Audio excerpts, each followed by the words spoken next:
What up, dudes? It's Gaz, and welcome back to another Warframe video.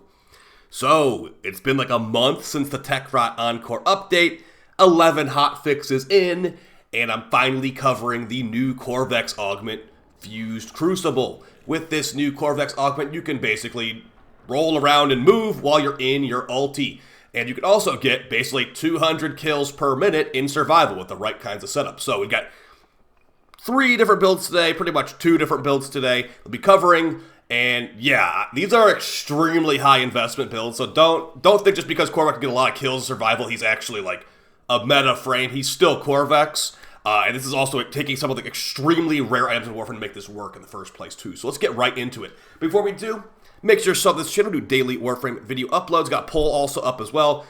Voting if you have ever built an Omniforma blueprint, or built an Omniforma from a blueprint, and looks like a lot of people have not built that, so yeah.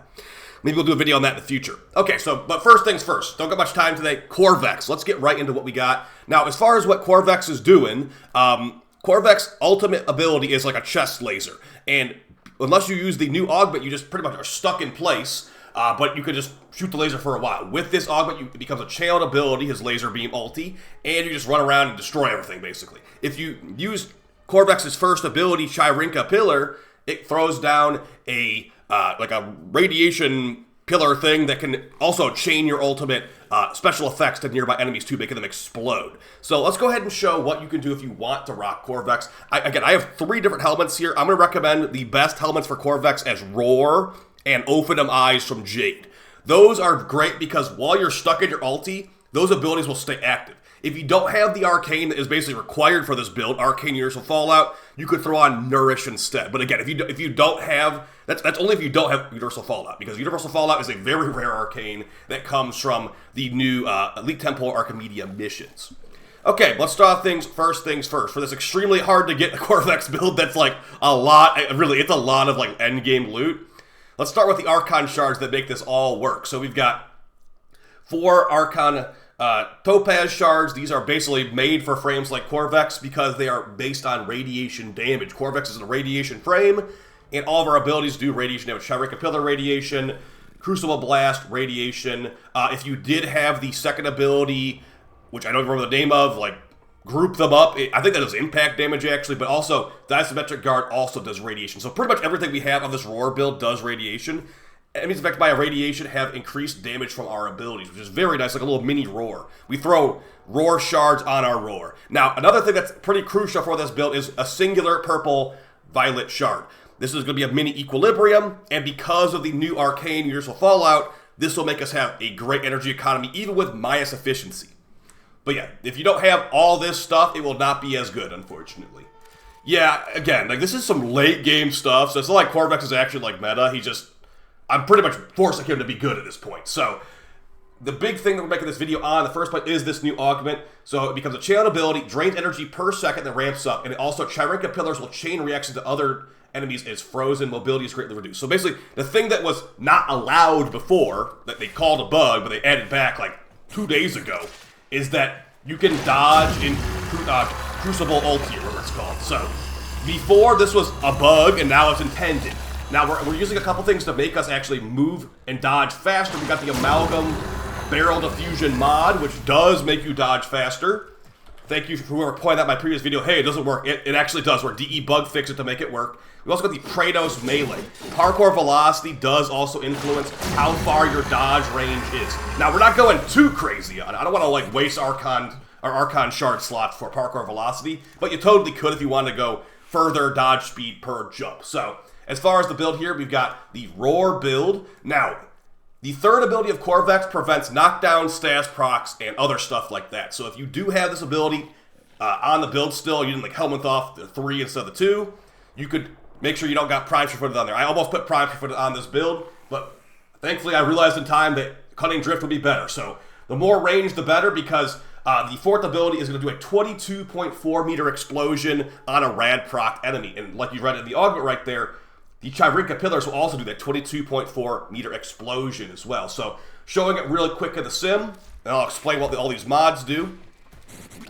We basically just summon in some enemies, cast Roar, throw it on a Chirika pillar, and shoot the Chirika pillar with the 4, and they should all be dead. See, I didn't even stay in the 4, but they all eventually died. Qorvex is very good against enemies that are grouped up together, so it does look really nice in the simulacrum. In mission, like, it's not the best for single target. Qorvex is not very good against Eximus single target, unless there's enemies around them to chain the explosion. So, as far as the build, again, the Fuse Crucible Augment is required for this build. It's basically the entire reason I'm playing Qorvex right now. And this build's got Roar. The Ophanim Eyes build will be a little bit different, because I believe I removed a different Helminth ability on that one. But yeah, the stuff here is that we got range, range, range, and range. The more range, the better. And the most important part is also Arcane Universal Fallout. Each radiation status effect inflicted on enemy by abilities gives a 6% chance to drop a Universal Health Orb on death. So if you get up to 10 red procs enemy, it's a 60% chance for a Universal Orb. And those Universal Orbs are great with Equilibrium. So, yes, even with just this, we can maintain our crazy energy drain constantly, because nearly every enemy is dropping an energy orb that's affected by Equilibrium as well. It's a Universal Orb affected by Equilibrium. So we've got Power Strength, and then also Precision Intensify, buffing our 4th ability even more. It's about 23,000 damage per tick, and then with Multi-Augmented, it's going to be like 25,000. You could put Arcane Battery on here, but we did math it out, and Arcane Battery is actually less energy than Prime Flow on this build. So you get like, it's just basically not as good. Multi-Augmented, this is the stuff I'd recommend on this build. And yeah, pretty nice stuff. So as far as some alternatives here, you could probably take off a little bit of range if you didn't think it was as necessary, put a little bit more strength or something, but I'm pretty happy with what I got right now. Let's move on to the Ophanim Eyes build, which in gameplay, this ended up being the best one. You might also notice I have the 3rd ability, Helminth, so I put Prime Sure-Footed back on. Now, this one ended up being the best. The reason for that, I'm not entirely sure of, but as I said earlier, Qorvex is pretty bad against Eximus, so throwing in some armor strip against Eximus does help a lot. So, Ophanim Eyes from Jade, basically a conal armor and shield removal ability. This will remove 13% armor per second before multi-augmented, probably like about 19 or 20%-ish after multi-augmented. So it's not the fastest armor strip, but enemy's armor has been nerfed so much in Warframe that it doesn't really matter that much. So this would be good for Acolytes. Qorvex is pretty decent against Acolytes. But yeah, this is more of a personal preference thing. So showing how this works, the build's very, very similar to the other one. We can also use Qorvex's 2nd ability now instead. And spoiler, it doesn't really change a whole lot. So let's actually use Matarai 2 for a little bit more power strength. We cast Ophanim Eyes. Cast Chirika Pillar. Might as well cast a 2nd ability too, and they're pretty much GG dead just like the other one. A little bit faster kill time as you see.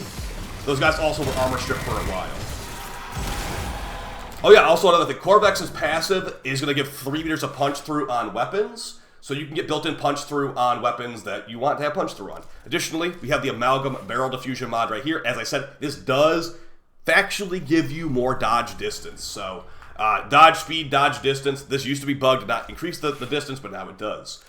So yeah, the Beam of Qorvex's 4th ability has infinite body punch-through for enemies, but it only has 3 meters of normal punch-through from his passive. So you can't shoot through walls with it, but you could shoot through like a little tiny box, I suppose. Let's say you didn't have Arcane Universal Fallout, you wanted to do a build like this. Here's something you could rock. I mean, yeah, you probably should. If you didn't have this, you obviously wouldn't have that on there. So if you don't have Universal Fallout, you could run a Nourish build. This will influence how much energy you're getting from all sources. But at the same time, that Arcane is basically made for Qorvex, so it's quite unfortunate if you don't have that. So you just throw on maybe... You could throw on like another Power Strength Arcane, I guess. Or maybe you could throw on... how about the Armor Arcane? How about Arcane Battery? There you go. Get some energy from that. Get like about 300 energy. You could take on Prime Flow. And you could put on just another thing there that's useful to you. Maybe Transient Fortune for more power strength. So, yeah, guys. Qorvex now can dodge in their ulti. So I'm pretty happy about that. Qorvex has good kills per minute in these missions. It's a radiation damage type too, so it's pretty good against the Murmur. Specifically against Necromex. It's quite good against Necromex. As you see right there, he's not good for single target. Unless there's like, if it's a really, really tanky Eximus, he needs trash ads around the Eximus to really nuke them down. So, yeah, definitely not perfect, but still pretty fun, and the kills per minute are very, very high. The enemies are dying very far away, too, because we're doing a 22.4 meter explosion radius on our ulti, and the ulti's got good range. So, yeah, you're killing enemies like 3 rooms away. Maybe even a Helminth like Greedy Pole could be good. So yeah, really liking this stuff. Hopefully you guys enjoy playing Qorvex. If you don't have Arcane Universal Fallout, maybe hold off for a little bit. Like this Arcane costs me, I think, like 600 or 700 plat to buy. So not exactly the easiest to get. You get that from a Temple or Arcane, like I said. But yeah, I'll see you guys next time. Hope you found the video fun and helpful. We'll have a weekly reset video tomorrow and probably a Korra video on like Monday or Tuesday too. So see you guys then and appreciate the support. Peace.